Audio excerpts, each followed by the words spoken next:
ស្ថានភាពនៅតាមបន្ទាត់ព្រំដែនកម្ពុជាថៃអំពីករណីកងកម្លាំងយោធាថៃបន្តការបាញ់ប្រហារមកលើកងកម្លាំងកម្ពុជានៅភូមិភាគទី4នាថ្ងៃទី13ខែធ្នូឆ្នាំ2025គិតចាប់ពីម៉ោង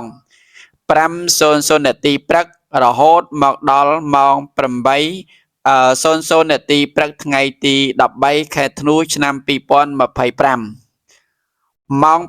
5:45 នាទីយោធាថៃបានចាប់ផ្ដើមបាញ់កាំភ្លើងធំនិងប្រើប្រាស់គ្រាប់បែកចង្កោមចូលភូមិសាស្ត្រ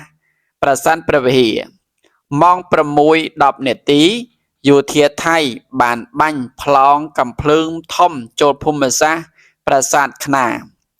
ចំពោះស្ថានភាពនៅក្នុងភូ